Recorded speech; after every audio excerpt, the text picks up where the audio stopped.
Hi, everybody. Pastor Cliff Mansley here, Grace Community Church in Surprise, Arizona. So glad that you tuned into this podcast, broadcast, bodycast, armcast, legcast, fishing cast, whatever kind of cast, webcast of goodness gracious. This is designed to help people throughout our church community, namely Grace Community Church, to get to know each other. And so many times we find ourselves looking at other people in the congregation and just wondering, who is that person? I've only sat next to them for 5 years. You know, we need to remember to greet one another and get to know each other's story. But until then, we have the opportunity to get to know my friend Don Davis, who is fairly new to the church. Don, how long have you been here? About 7 months now.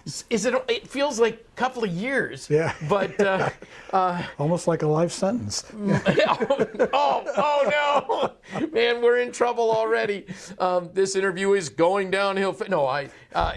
It's so good to have Don. Don is one of those guys. He has a servant's heart. He cooks bacon perfectly. I've never seen anybody cook bacon. Where did you learn to cook bacon? At home. At home, is that right?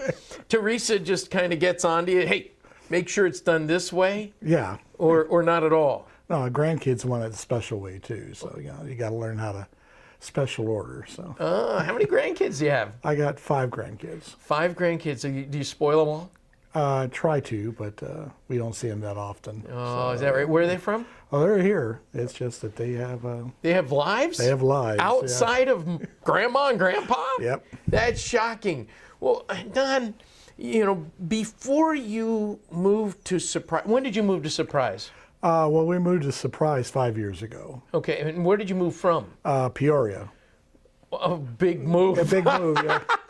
Well, it's right down the road. We had lived in Peoria for 30 years before we moved. Oh my goodness! Surprise. So you're almost a native to Arizona, but you were born where? Indiana, Pennsylvania. I know exactly where that is. That's southwest of Pittsburgh. Yep. I've been there. Wow. Home of Jimmy Stewart. Is that right? Yep. Were you and Jimmy friends as you grew up? Not as close as I wanted us to be. Indiana, Pennsylvania, beautiful part of Western Pennsylvania. And you were born to a mother, I assume. You weren't delivered by the stork? Nope. And you had a mother, father?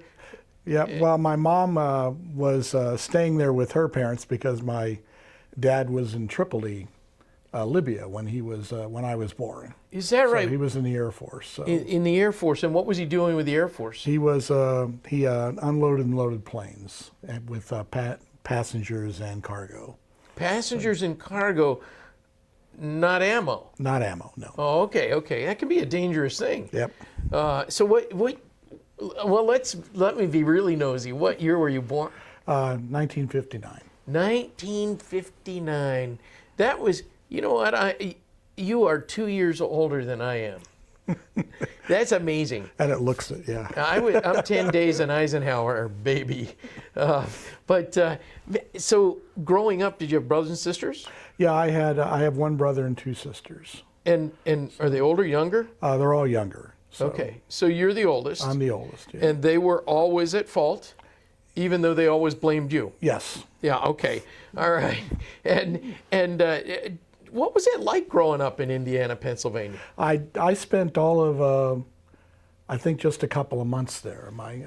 As soon as my dad came back, we moved to South Carolina. Since he was in the Air Force, we lived all over the country and the world. So nothing like military family. Yep. So did you have a favorite place where you kind of? Yeah, when you were growing up. Growing up, my favorite place was the island of Crete in Greece. Is that right? You're a Cretan. Cretan. I'm a Cretan. Yeah. We spent 3.5 years there, and I loved every minute of it. It was beautiful. What was it? It was beautiful. And did you have friends there? I had friends there. We could go to the beach every day, and it was pretty amazing. So. Is that right? So, where did you graduate from high school? I graduated from high school in Charleston, South Carolina. Which doesn't sound nearly as exciting as Crete. It was nowhere near. How many different schools did you go to growing up? Let's see. I'm going to say 8. That's a lot of different schools. That's a lot of different friends. That is. And So yeah, that's probably the biggest thing I missed out on. I think was the fact that you had friends, but you weren't with them that long. sure. And then you'd move someplace else, and you'd have to start all over again. So Now you love to sing. You're in the choir. yeah, I love singing. And where did you get your love for singing? My dad was a very good singer, Yeah. and so when we got old enough, which I think was about 10 or so, then he started bringing us to choir practice, and we would sing in the adult choir as kids. So Is that right? yeah. Were those on military bases? Yeah, those were on military So you were going to bases. the chapels? Yep. And how were the chaplains? Did they treat you right? Well, chaplains were great, but you never knew who you were going to get. Yeah. Because, I mean, they could be Lutheran, they could be Methodist. Of course, all the bases had a priest and had a rabbi, but when it came to the Protestant, you just didn't know. Yeah. And you knew what service you were in as to whether Jesus was on the cross or not, because they would slide Jesus off and bring an empty cross out. And that's how you knew it was Protestant or Catholic. So. Yeah, I remember in the Navy, it always made me kind of cringe a little bit when the cross would be removed from the chapel or whatever it was. I mean, I understand, you have to have multi-use Yep. facilities, but one of the most beautiful things that I think of when I think of the American military is that we provide chaplains for our military officers and servicewomen. And so I'm glad that you at least had chaplains, even though Yeah. you never knew who you were going to get. That's right. Where in the world did you meet Teresa? Well, that's kind of a funny story. I met her for the second time in Charleston, South Carolina, when we started dating. The second time. Second time, right? We dragged out our kindergarten pictures, and it turned out to be the same picture. That's crazy. Where did Yeah. you go to kindergarten? Tachikawa, Japan.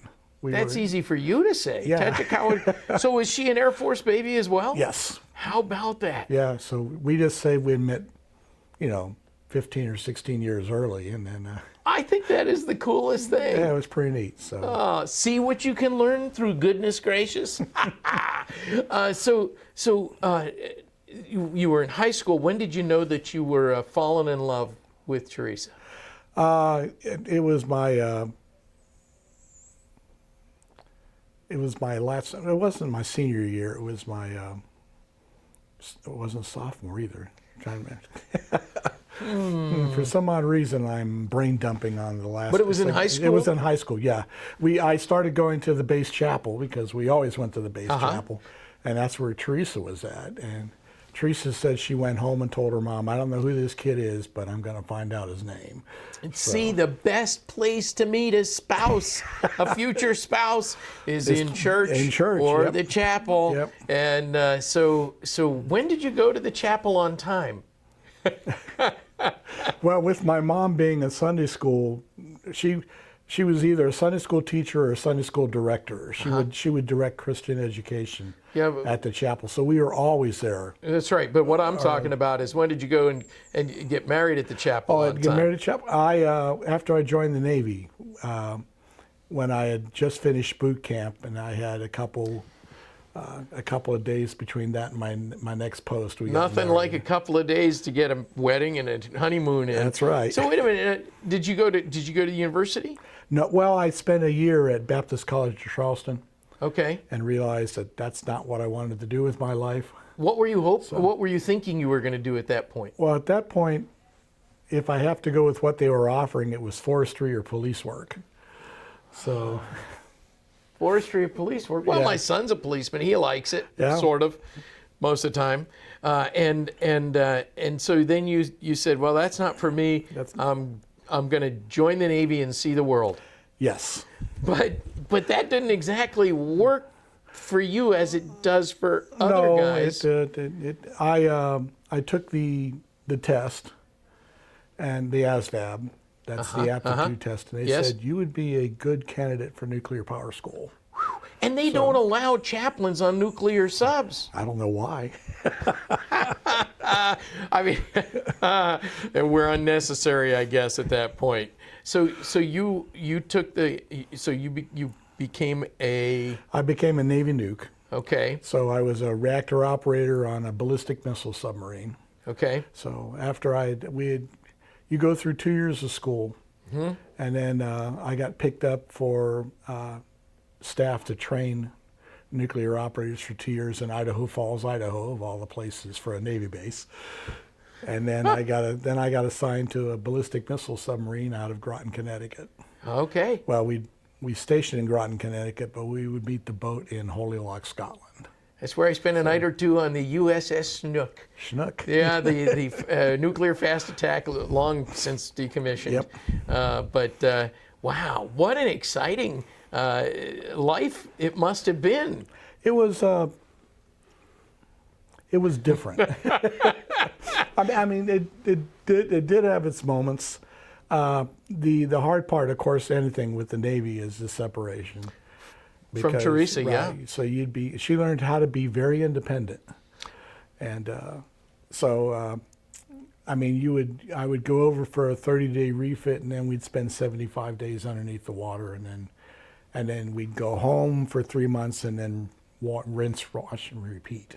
Oh, can you imagine 75 days in a tin can underneath the ocean?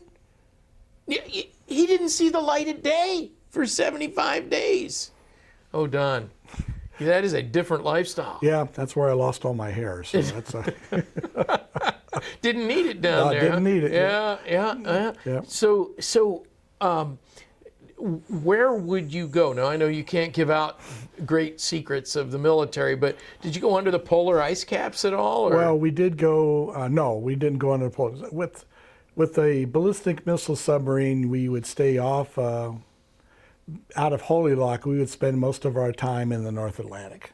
Okay. Because you have to stay within range to where your missiles go. Those are pretty chilly waters. Yeah, it was. I got my blue nose, which is I crossed under the Arctic Circle. Ah, there we go. Yeah, and when we got sprayed down with water, it was 32 degrees. Oh, so it man. was fun. Yeah. Oh, yeah. But it's the North Atlantic can get pretty rough. So you didn't spend any time on the surface because. So how many years were you generally assigned to sub duty? Well, sub duty was 4 years. Okay. So total time in the Navy was 8. Okay. So. What did you do the other 4 years? The other 4 years was 2 years in school and then 2 years prototype teaching guys how to operate reactors. Okay. So. And I imagine at that point, that Teresa was thrilled to have you more available. Well, Teresa pretty much said that if I re-enlisted again, that she'd divorce me. So. How many times as an old Navy chaplain have I heard that one? Oh my goodness. Well, I mean, it was.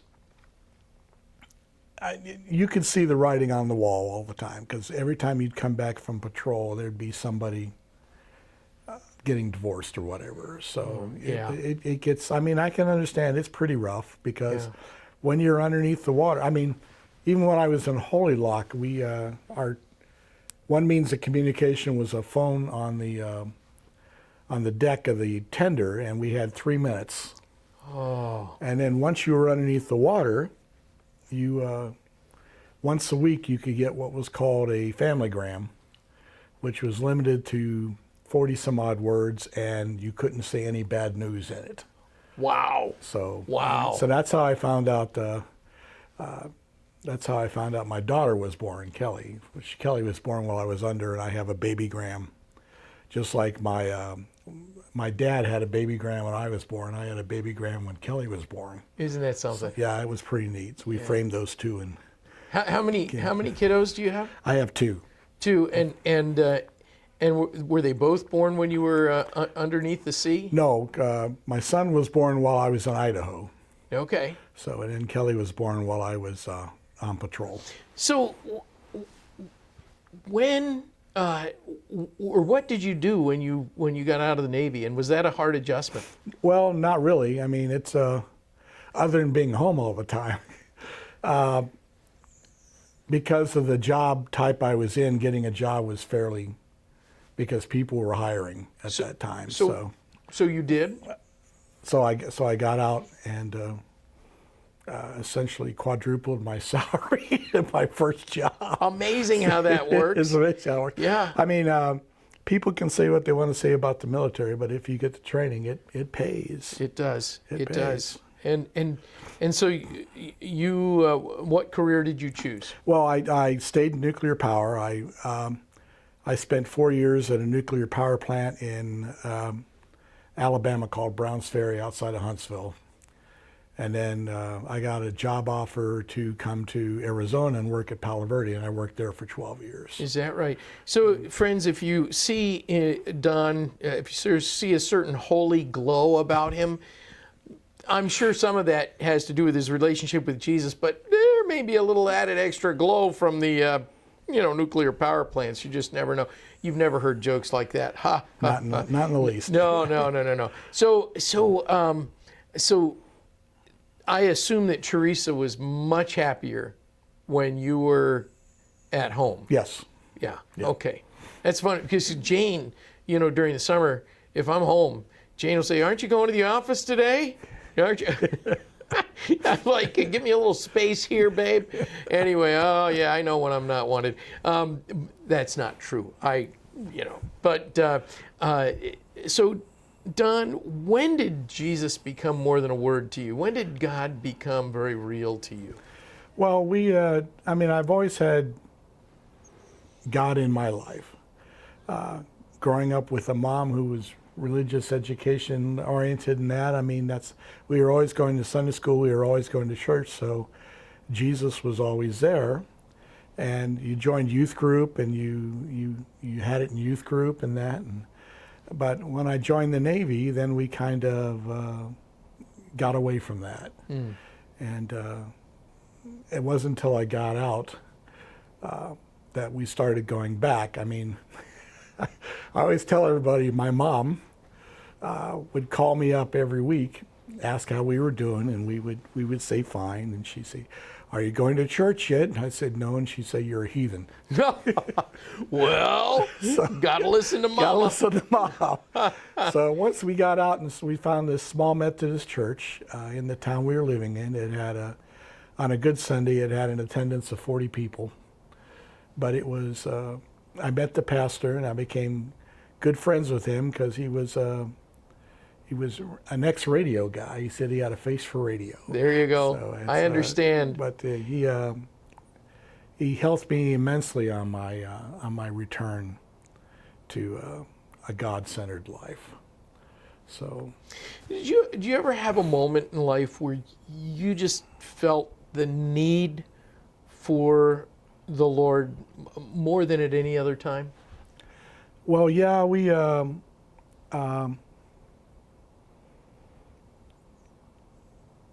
I used to go to annual conference, which is I'm not sure what the That's United Methodist. right. Uh-huh. I'm not sure what the equivalent is for General Assembly. General Assembly.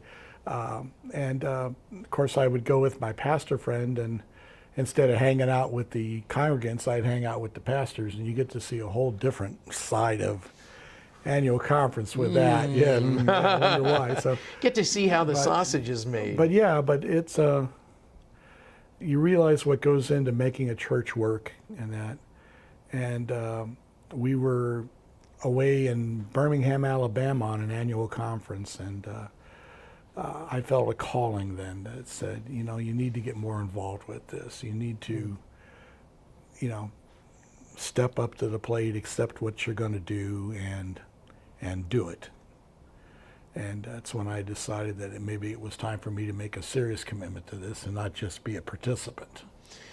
So. Well, we're glad you made that commitment, and we're glad that you're here at Grace Community Church, and we're glad that Mother Mary had a big influence on you. Did you know that his mother is Mary, and he's married to Mother Teresa? Isn't that stunning how that works? Oh my goodness! And you're not even Catholic. No, not yet. So,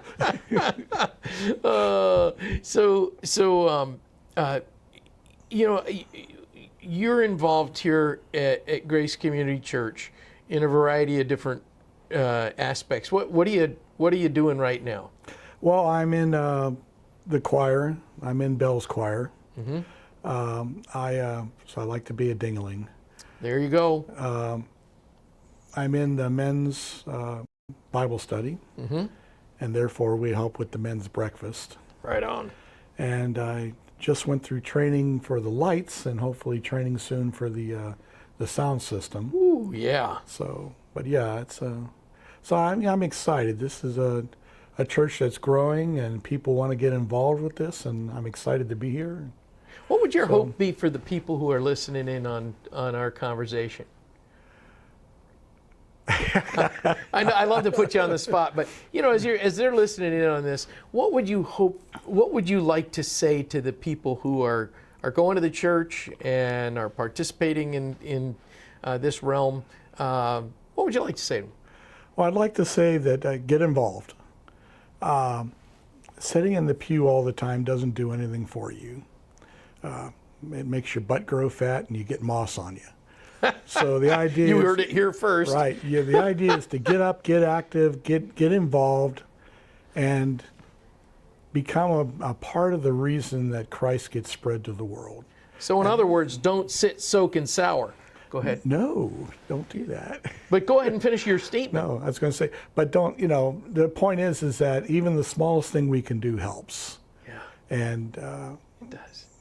but getting involved, I have found in my life that getting involved helps me more than maybe I'm helping somebody else. And that may be selfish, but I like the results so far. You know, Don, one of the things that I love about you is that I see in you this servant's heart. You're kind of a quieter guy. At least that's what I you know, after all those years under the ice or under the water rather, you know, you're kind of quieter. But what I notice about Don is he sees a need and he meets a need. You know, he sees the need for men to eat thick sliced bacon. He cooks it up just right. He sees a need to wash dishes. He's washing dishes. He sees a need to just, you know, do some kindness for somebody. He does it. I love when I see people like Don at work in the body of Christ. It strengthens us all, and I want to thank you. And I want to thank you for being here today. I wish we had more time to just explore your life and everything else that's going on. Do you have anything you want to say to folks before we go? No. Okay.